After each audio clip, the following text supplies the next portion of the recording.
RM Sotheby's is the world's largest collector car auction house by total sales. They are the preeminent market maker of high-quality collector cars and collections, regardless of size or complexity. By working in partnership with the Sotheby's team and its network of 80 offices in 40 countries, RM Sotheby's has established the largest client network of any collector car auction house in the world.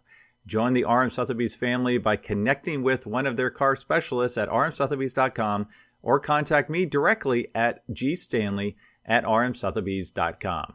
LLC TLC is here to save you money on all of your vehicle purchases.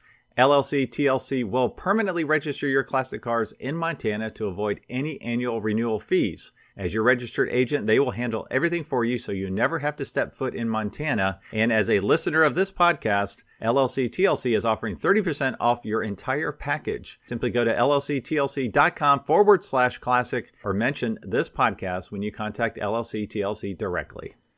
All right, welcome to the Collector Car Podcast. Hey, it's Greg Stanley. If you're watching on YouTube, you see that I have my Pebble Beach Monterey hat on from a couple years ago. So this is all about the incredible cars coming to RM Sotheby's Monterey sale.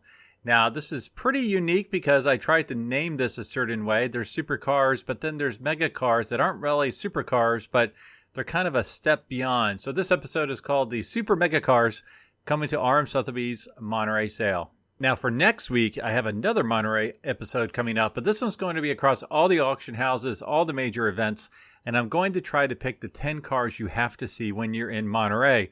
For a few of these, I will not have the specific car because it's being unveiled at Monterey, but I'll give you a heads up as far as where you need to go and keep an eye out for some incredible automobiles coming to California. Now, for this episode, I am going to list these from most expensive to least expensive, but I am not covering every single car, the top 15 from RM Sotheby's, because there's so many Ferraris. I did want to get a little variety in there, so I do kind of stop. Even though there might be a Bugatti that's worth less than a Ferrari, I might not mention all the Ferraris just to kind of keep it somewhat a little bit more than Ferrari-centric. As you will see here in a moment, there will be a lot of Ferraris.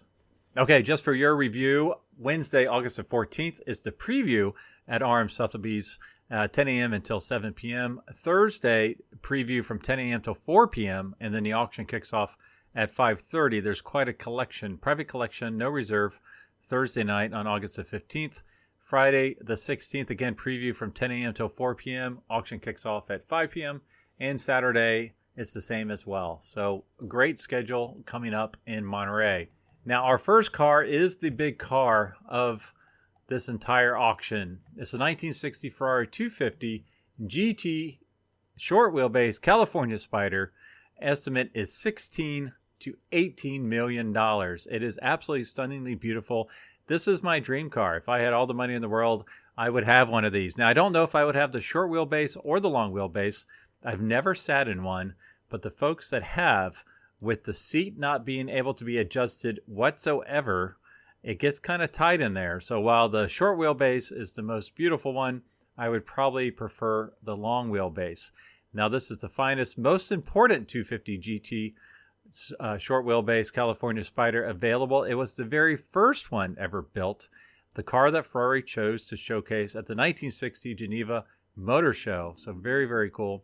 Equipped from the factory with a competition-specified engine, covered headlights, very important, and a factory removable hardtop.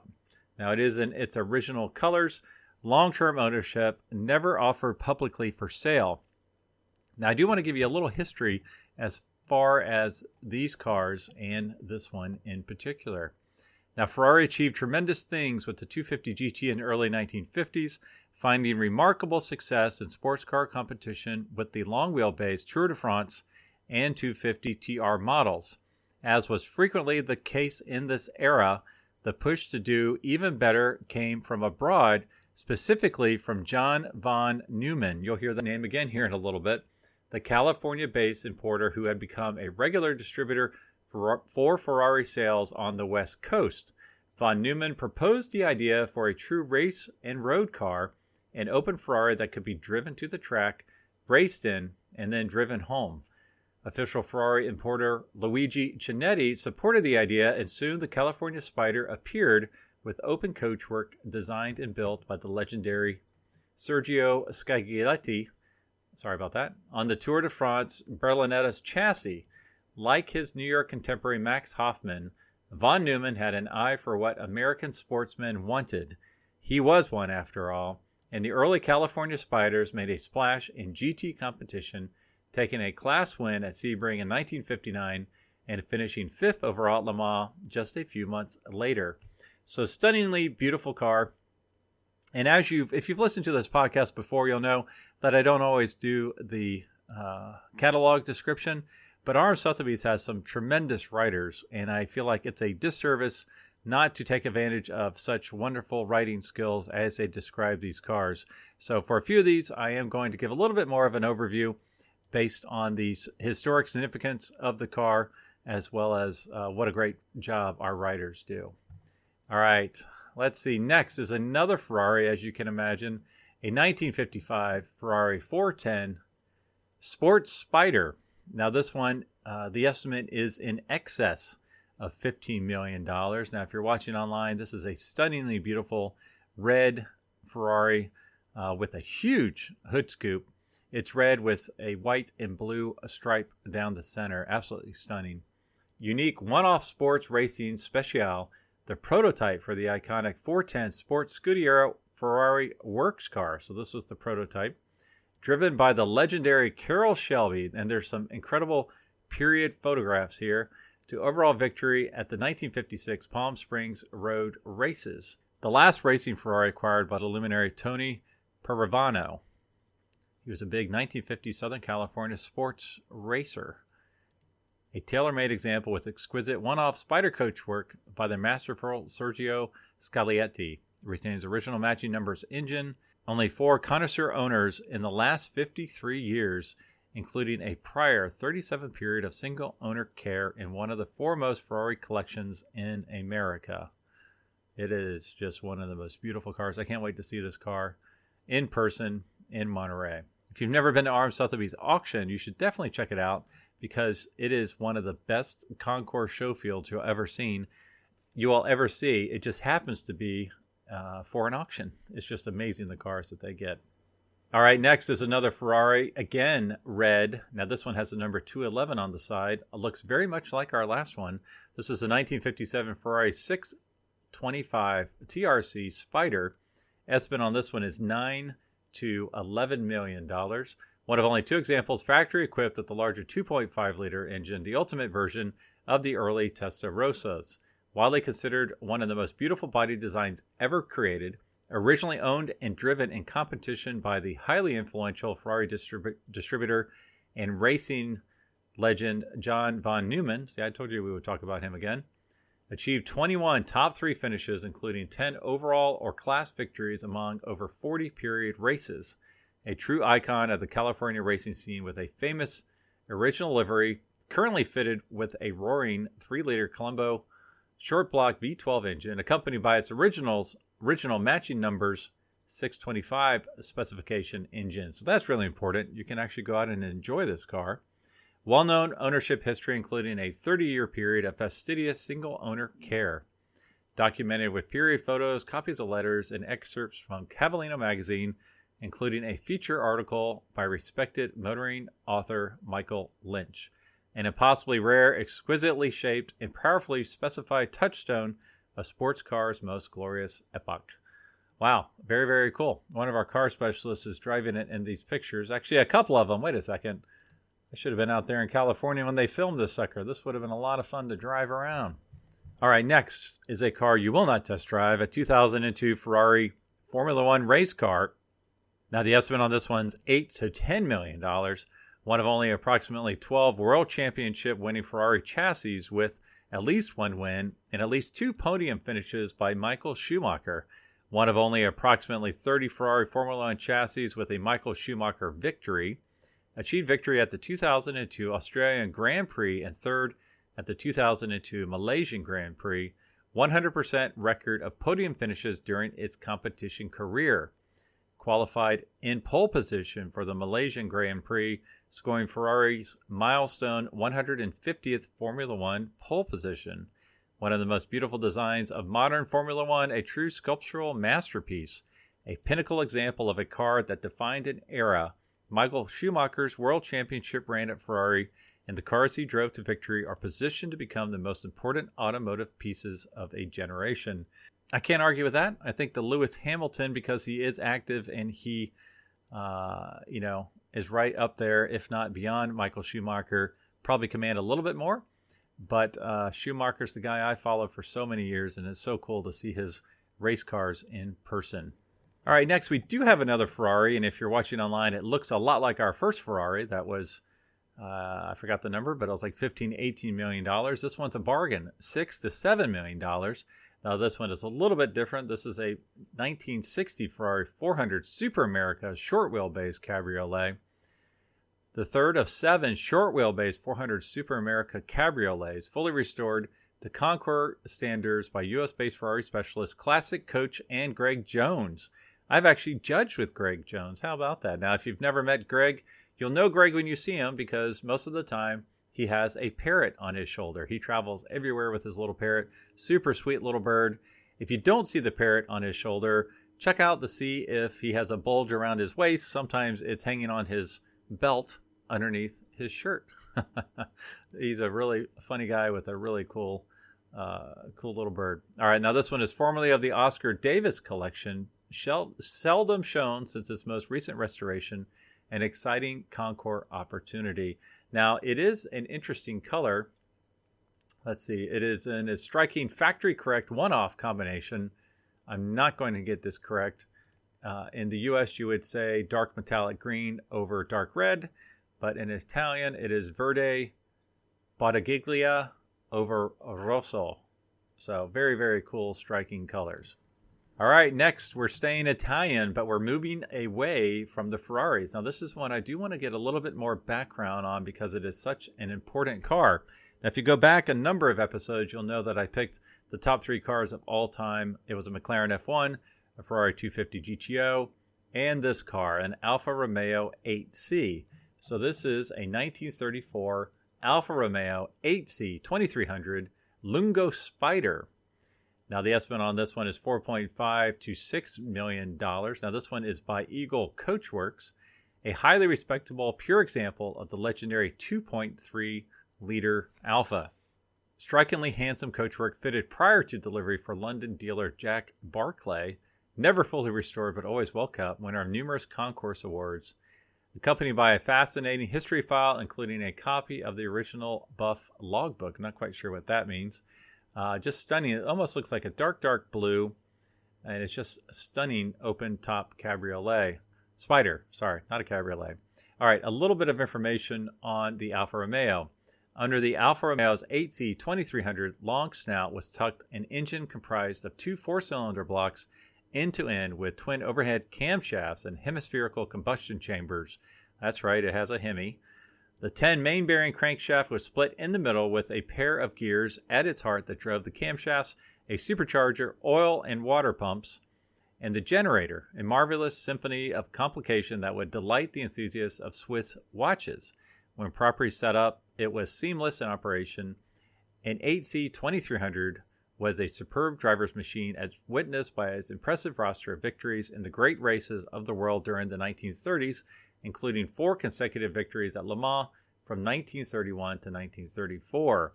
Like all great cars, it made its own legend and in its own time. A handful of 2.3s that survived the competition-oriented use of their original owners have largely slipped into the hands of museums and other permanent collections. Offered here is one of the few exceptions to that rule, a car which still remains very much as its first private owner enjoyed it, due largely to one of the foremost enthusiasts and historians of the marque who took superb care of it for the better part of a lifetime.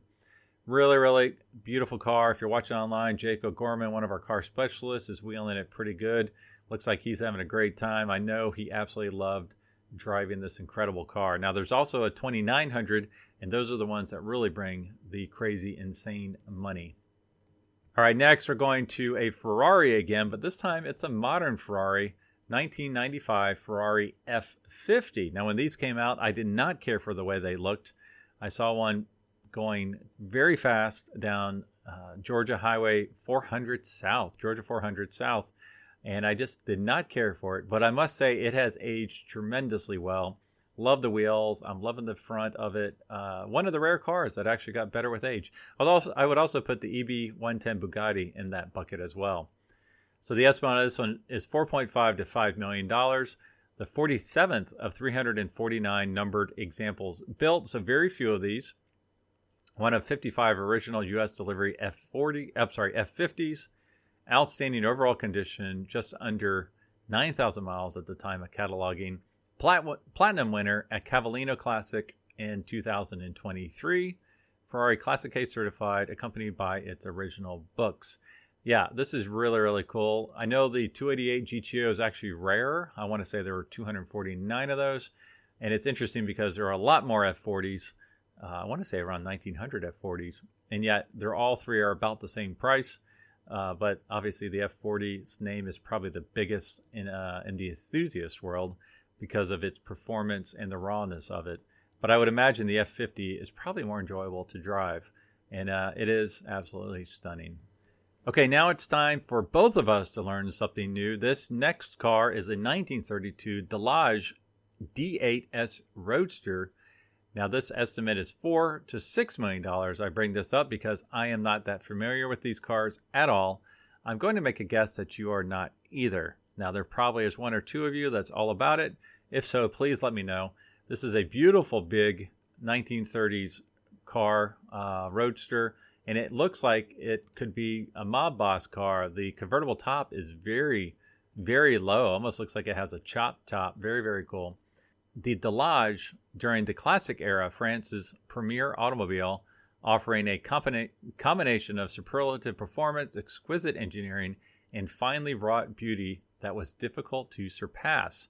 This was never more true when referring to the company's 8-cylinder models, of which the inarguably finest was the exclusive D8S of the early 1930s. Based upon a shortened chassis to optimize maneuverability and reduce weight, the D8 boasts a competition-bred 4-liter 8-cylinder engine that produced 118 brake horsepower at 3,800 RPM, some 20 more than the standard D8. Tweaked for maximum durability at speed, the S-tuned engine utilized shorter valve springs to resist breakage at higher RPM ranges, as well as a Delage-only aircraft-inspired system in which warm engine oil was routed through the intake system rather than water or coolant in order to prevent performance loss due to carburetor icing. In many senses, the D8S was France's Bentley. It was a swift automobile engineered for maximum performance, yet it had a sensuous finesse to its design that made it as elegant as it was powerful. It was one of the ultimate chassis of its period. Only 99 examples were produced, almost all of them fitted with superlative custom coachwork, although in typical fashion of the time, some were more magnificent than others. Yeah, this is a stunning, absolutely stunning, beautiful car.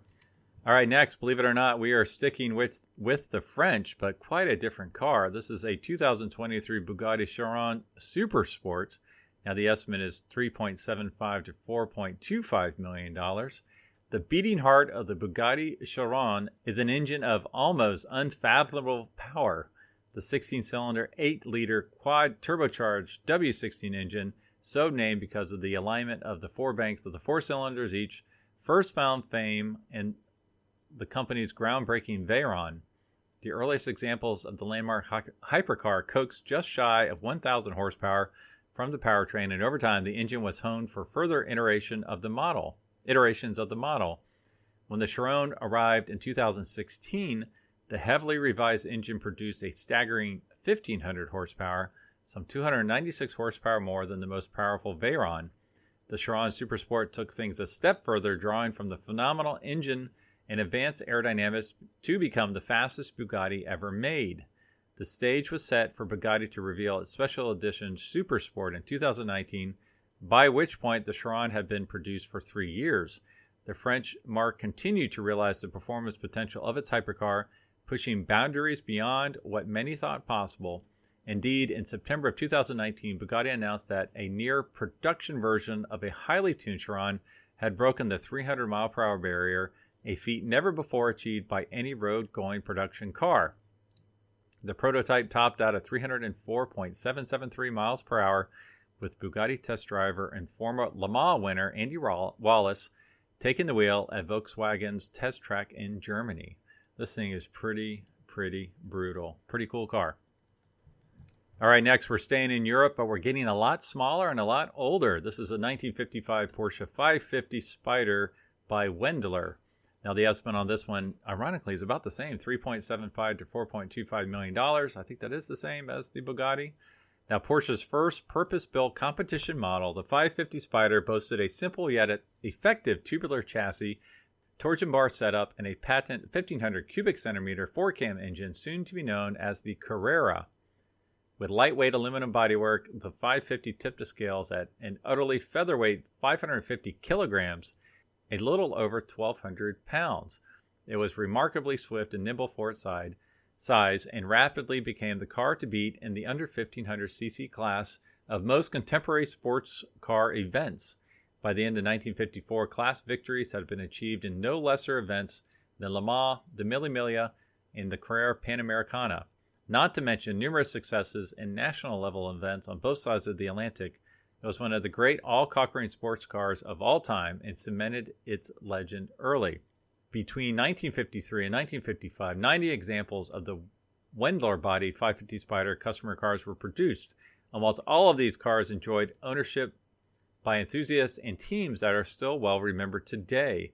Not least among these was John von Neumann. I think that's the third time we mentioned him.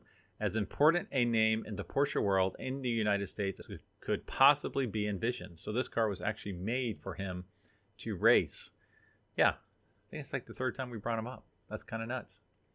Let's see if there's any more. All right, next is a 1966 Shelby 427 SC Cobra. This might be as close to American-made as we're going to get here, even though technically most of it was made in England. All right, the estimate on this one is $2.75 to $3.25 million.